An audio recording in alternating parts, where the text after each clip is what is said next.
Everybody to see Don Elias. Hi, Don.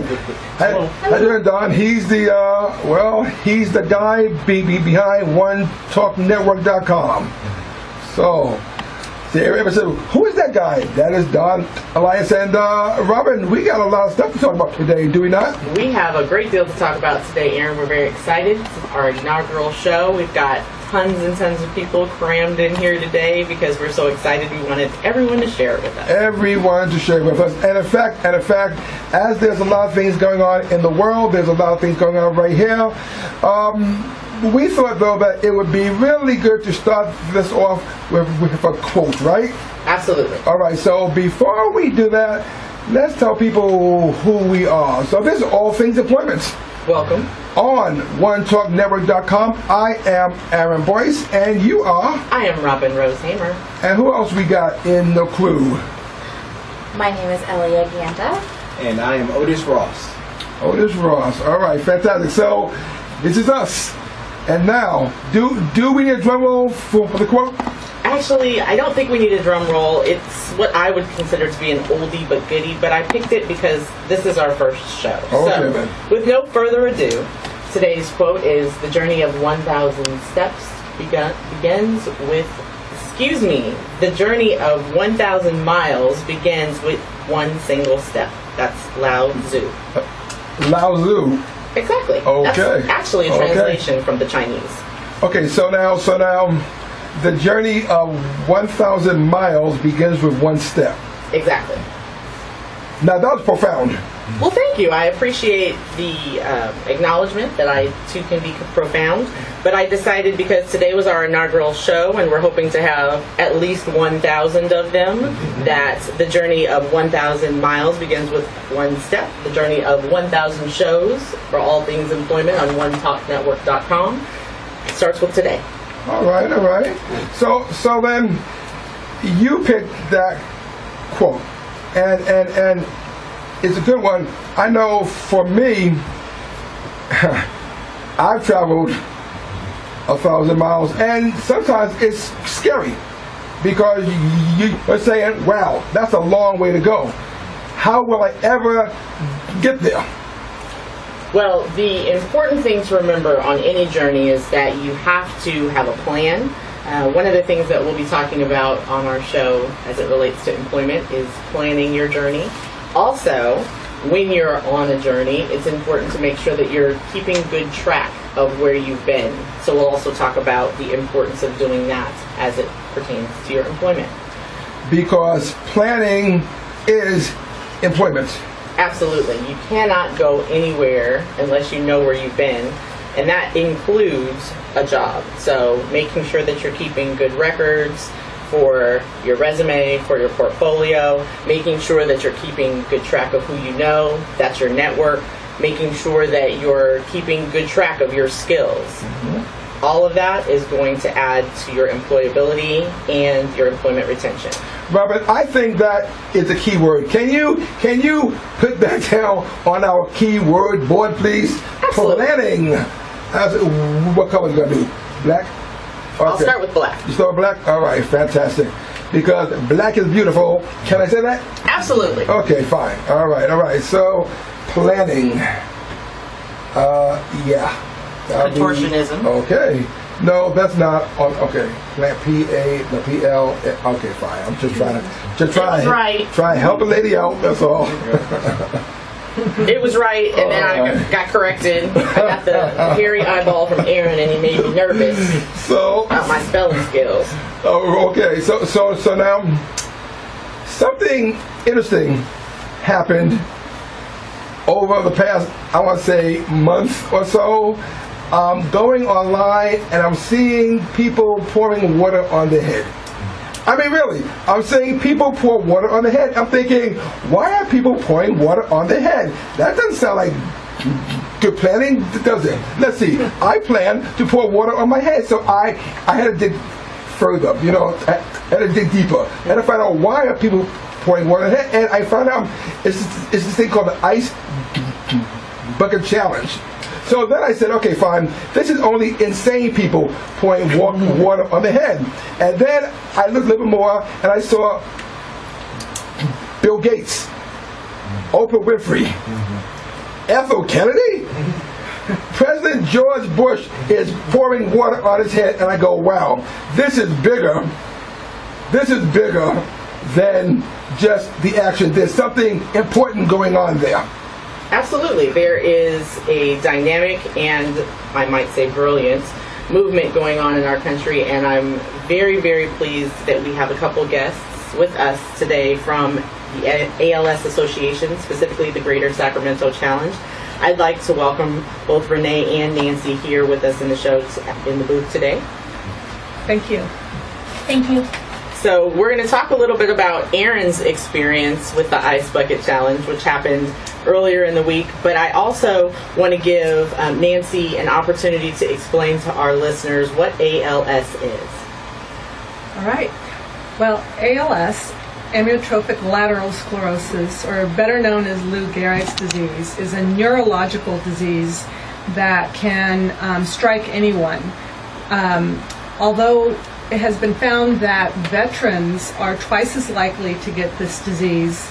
Other than that, really, it's a disease that can strike anybody. Really doesn't matter race, age, where you live. They're not sure exactly why people get ALS, and that's one of the things that research is really looking at. But what happens is that the neurons in your brain stop communicating with your muscles. So the brain is no longer sending these neurons to tell the muscles to move. And little by little, the muscles begin to atrophy to the point where the person will be left paralyzed. And it starts in one particular area and then travels throughout the body. In the end, it can leave somebody unable to speak, unable to move, unable to eat, and ultimately what happens is that they're unable to breathe.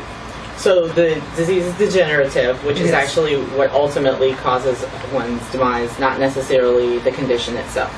Exactly, yes. Okay. Well, Rene, I'm so glad that you were able to join us as the coordinator of all of the local Ice Bucket Challenge events. We've had a conversation about the fact that you've been running around town like a crazy woman, which Yes. is good news in It's the a good nonprofit calm world.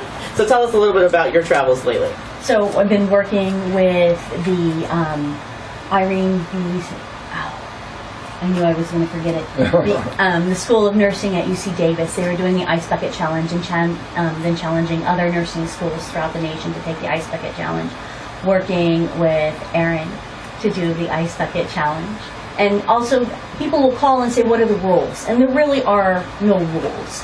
You challenge people to put the ice bucket, pour the ice over their head. They can do it in their pool. They can do it on a dry patch of land. They can donate and douse themselves. They can just douse themselves and promote awareness. But we do need, the video and the sharing. And I have to say, what's been the most enjoyable about doing the Ice Bucket Challenge is hearing the pals, our patients with ALS, and how touched they are that people will do this to raise awareness for them. Now, Rene, you said there are no rules, and I don't know though, because I was talking with Otis, and I asked him to take a look at my Ice Bucket Challenge, and he looked at it, right?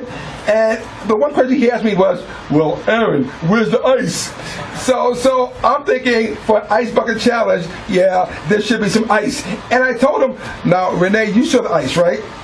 I don't put the ice in the bucket.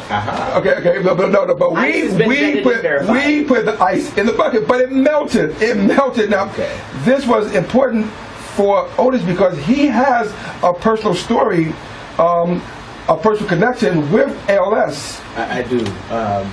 My neighbor was diagnosed with ALS a little over a year and a half ago, and just seeing him on a daily basis, seeing the disease kind of take away his body is really something that's really stood out. I remember when he first told me that he had ALS, I didn't know what it was. He even said Lou Gehrig, and I'd heard of it before, but I didn't really know. And that's one of the things that I really appreciate about this challenge is that it has really caused me to really educate myself and learn more about the disease and what it is, and then also be willing to also promote that a little further. So I think it's a really great thing that you all are doing. It's an amazing opportunity for people to not only join in as a community event, but also to raise money. And ultimately, when it comes to life-altering conditions, money is needed, it's required in order to make changes. So in our conversation just prior to starting the show, I was talking with Nancy about things that the money is being used for, and I think that that's an important thing for our listenership to know about. So Nancy, do you want to tell a little bit more about the money? Sure. I just want to preface by saying that this is something that just happened organically. It wasn't like anybody was preparing for it or planning for it. And because of that, it's taken everybody by surprise. The National ALS Association office is, currently working, brainstorming, making those plans, and how will this money all be put to use. Certainly, a large portion of it goes into research, which is, very much needed. As we know, we don't have a cause, we don't have any treatments, we certainly don't have a cure. So there's a lot of research still to be done, and this money will be used towards research.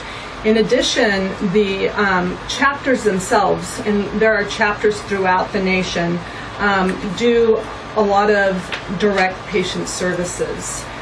We certainly do at the Sacramento chapter, and so money that's going directly into the chapters will also be used for those types of services. And Nancy, I want to make sure that we tell our listeners that they'll be able to find this information on our Facebook page, but there are support group meetings for people with ALS. They are caregivers, families, and friends. They are offered in Sacramento at the third Saturday of every month at the Sutter Cancer Center, and the second Thursday of every month at Carlton Plaza, which is on Fulton Avenue. There's phone numbers that are available. If you want more information, you can check out our Facebook page. And then also in Chico and Stockton and Lodi, there also are meetings. And I want to give you their website. It's ALSSAC. That's alssac.org. And you'll be able to go online and get more information about those support groups. And then there's also an equipment loan closet. So you want to tell us about that? Yeah, within the chapter we have a variety of services. We really call them wraparound services. And that's because we're there to help patients and their families in any way that we can. Whether or not it's something we directly do at the chapter, or it's something that somebody else has a service that will be beneficial for them, we will help patients and their families get to those services. But some of the services that we have within our chapter are, as you said, the support groups. We also have an equipment loan closet, which is one of our most popular services. And basically what happens is when a patient's diagnosed with ALS, they will need a lot of equipment. And depending on what's happening to them, they will progress and they'll need different types of equipment. So they may start off with something and then have to switch to something else to meet their needs. Sometimes people don't have insurance that will cover this equipment. Sometimes they are underinsured and may not be able to afford their portion of the copay. Or there are other times where they need the equipment at that moment, but the insurance may take a while before they approve it. So our equipment loan closet really fills that gap. We're able to loan people the equipment for as long as they need it. And I should say that all of our services are free of charge to our patients. So that is one of the services that really, I think, makes a huge difference to these families. If you know somebody like Otis, you would know that their needs are quite great. Well, they're great and growing, and that is really important. That I think that you're offering a valuable service, because it's important to know that you can buy one set of equipment for one stage of a condition, and then that's going to evolve, and knowing that there's a group that's around to support that and to kind of morph with you is extremely valuable. So I'd like to thank you both very much for taking your time and coming into this extremely warm space to talk about the Ice Bucket Challenge and also the services offered by ALS, the Greater Sacramento chapter. Again, there'll be information on our Facebook page about the support groups and also contact phone numbers where you can reach both Nancy and Rene if you're interested in setting up your own Ice Bucket Challenge. And we also want to mention that there was no water harmed in the making of this Ice Bucket Challenge. We are in a drought. We are mindful of that. So I wanted to make sure that everyone was knowledgeable that we were also conscientious in that regard as well. And what did we do to be conscientious about that? We made sure that we weren't being water wasters, and Aaron stood in a pool. So if you go to our Facebook page, you'll be able to check out the video of Aaron and his Ice Bucket Challenge. And we have to say that it's a good video feed, so you should spend about 5 minutes and check out Aaron as he got wet in the no ice bucket challenge, as Otis has said. And in fact, I just wanted you to know that I have indeed challenged Otis to the Ice Bucket Challenge, and if you could please pass that water right there. Otis is going to open that up and pour it on your head. Are you not? See, so right. A new spin on the Ice Bucket Challenge. It's called drinking. So that we're not going to do that, huh? No. Okay, fine. You know, Nancy and Rene, this is about all things employment. And I wanted you to connect what you were saying with employment.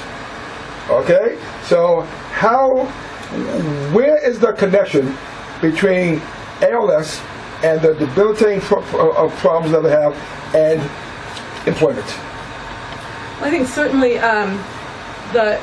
it affects employment in general, in that people, when they get ALS, as we said, it progresses, and at some point they're no longer able to keep their job. As a matter of fact, there is a stipulation within Medicare where if you have ALS, you are immediately eligible for Medicare because the disease travels so quickly.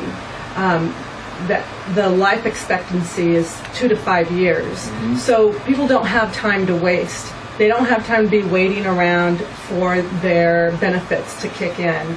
So Medicare has made this exception to the rule of the waiting period. There is no waiting period for ALS patients. Mm-hmm. And it happens quite quickly. They may be employed and suddenly they realize they are no longer able to go to that job for whatever reason. If it's they're typing and they can no longer use their fingers, or they use their voice in their job and they're losing the ability to talk, or just the ability to walk. I think you bring up a very good point, and that is the health and wellness aspect of employment. It's excellent that there has been a movement to make sure that people's employment is protected when they are diagnosed with this condition. Mm-hmm. I also think that it's a very good reminder for all of us that in order to be employed, we need to be well. Mm-hmm. So I think that as we are going through our careers and our everyday life, that we take the time to assess ourselves and make sure that we're visiting a doctor or a caregiver on a regular basis. If there's something that comes up with us that's not the same as it used to be, things change as we get older, but it's very important to note if you have some specific challenges that come about, you might want to make sure you check that out by a doctor, and this would be a good time to talk about some of the symptoms, the early symptoms of ALS. Sure. Well, it can vary. Some people may have symptoms that start in one of their limbs, so they may suddenly not be able to pick up things, or maybe they're dropping their pencil regularly. They start losing that pincer grasp. And then what happens, it will slowly start to travel. So pretty soon they may not be able to use that hand at all. They may not be able to lift up their arm. Or it could start in a foot. That's very common. They'll notice that they're tripping a lot and there's nothing there that they're tripping over. For some people, it's what we call bulbar onset, and that means it starts in the upper region of their body. So they may start having some speech issues, maybe slurring. Could be that they just aren't able to enunciate correctly or speak loud enough. People aren't able to understand them all of a sudden. They may sound like they've been having a few too many drinks when they're talking, and people will think that that's what's going on. And then slowly it becomes worse until they're no longer able to talk. But what happens is the symptoms do start in one place and then they travel throughout the body. Okay. Well, thank you very much again, Renee and Nancy, for being here. Again, their website is alssac.org. That's ALSSAC. And you'll be able to get more information about services that they offer on the Facebook page for All Things Employment. We're All Things Employment on OneTalkNetwork.com. Aaron, what do we have coming up next? Coming up, I believe we have Did You Know? And if that's true. That's absolutely true, Okay. Aaron. That's a nice If that's segue. true. But now, here's one. Did you know that one of the people who I challenged during my ALS Ice Bucket Challenge has accepted, all right? And that is, and I'm going to tell him now, so you got to do it. That is Daryl Roberts from Roberts Family Foundation. Roberts Family Development That's Center. the one. That's Very the one. excited That's the to one. hear that That's the Daryl one. has accepted. He has accepted your challenge. I'm excited to be a part of that, Daryl. I'm really looking forward to that. I'm happy to hear that you have accepted Aaron Boyce's Ice Bucket Challenge. So we're gonna get him on the show after he's all wet. Fantastic. Thank All right, you, Daryl, all for right. accepting that challenge. All right. So again, Nancy and Nate, thank you very much.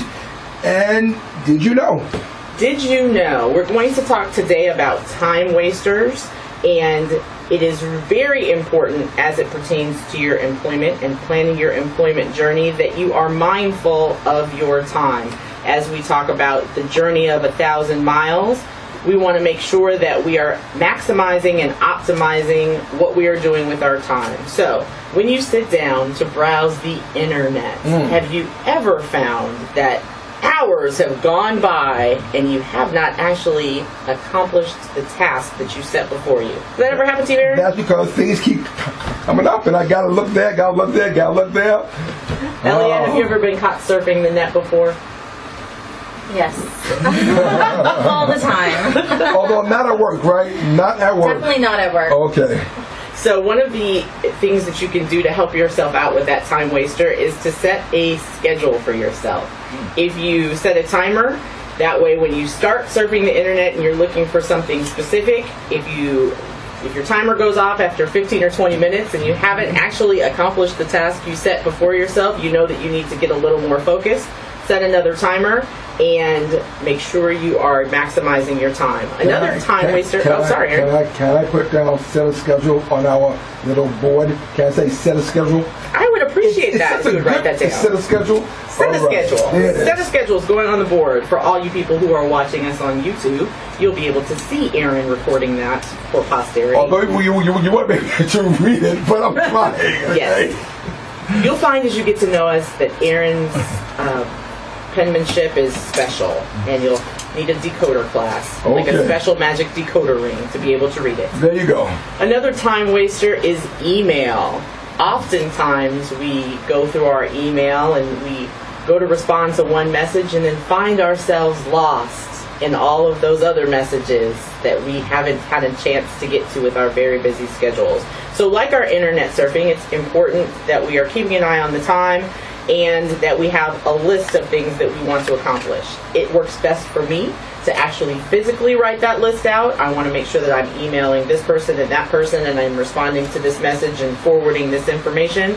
But maybe you're not you're not organized in that way. So just make sure that you have a mental checklist of the things that you're trying to accomplish when you go into your email account, because just like internet surfing, that also can be a time waster. But they send me the cute little bunnies, and I got look at the bunnies, and it takes time to download the bunnies. So Aaron, you're talking about your personal email account. I hope you're not talking about work. But I was just going to ask, Otis, how many email accounts do you have? At least 3. At least 3. Yes. There is a very, very important feature in most email addresses that allow us to filter all of our mail into one email address. Okay. And while that makes sorting a little more complicated, it is a huge time saver. So you might consider getting all of your emails, despite the fact that you have 3 email addresses, all sent to one mailbox, because that way you don't have to flip from mailbox to mailbox. That's a great idea. Which of the emails do you look at the bunnies? On yours, okay. In order to see the bunnies, we all visit Aaron's email address. Hey Aaron, what is the email address for All Things Employment? It is allthingsemployment@gmail.com. But there are no bunnies there. No bunnies. And we're actually not that sad about that. But if you do have an employment question or some feedback about the show, we'd love to hear from you at allthingsemployment@gmail.com. Absolutely. And the last time waster that I have for us at the bottom of this segment is our phone. It is so important that when we are going through our daily lives that we are not letting our technology take over. We are not cyborgs, we are people, Aaron, and our phones do not rule us. So when you are with... that is true. I cannot tell a lie. When you are with friends, family, at the dinner table, in a meeting, and other things where you should be present and paying attention, it is a very valuable skill to learn how to turn off your phone. And that is the end of Time Wasters. Now, if I were to hold up the finger, this is the universal finger, okay? No, not that finger. Not that finger. The other finger, okay? That says, give me a minute. Absolutely. Doesn't that kind of make everything all right? Hold on. Absolutely not. It doesn't. Giving someone a finger, it doesn't matter which one you're using, is not okay. It does not excuse impoliteness or rudeness in any situation. And when you're in a meeting with someone, their time is equally as valuable as yours is. So most of us are not in the medical emergency field.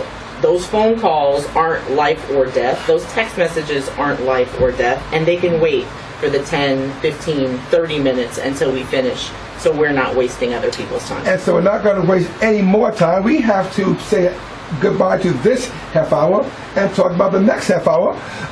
Again, I want to thank Nancy Wakefield, Director of Patient Services with ALS Association, Greater Sacramento Chapter, and Rene Hamblin. She's in charge of event planning and fundraising.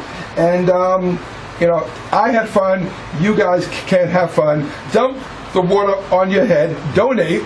And it's for a wonderful cause. Absolutely. Next half hour, we're going to be talking to the one, the only Lynn Morgan from Sacramento Employment Training Agency. And she's going to talk about, well, what? All things employment. Absolutely. So hang tight. Stick around. We're going to what's called a commercial, and we'll be back. All Things Employment on OneTalkNetwork.com.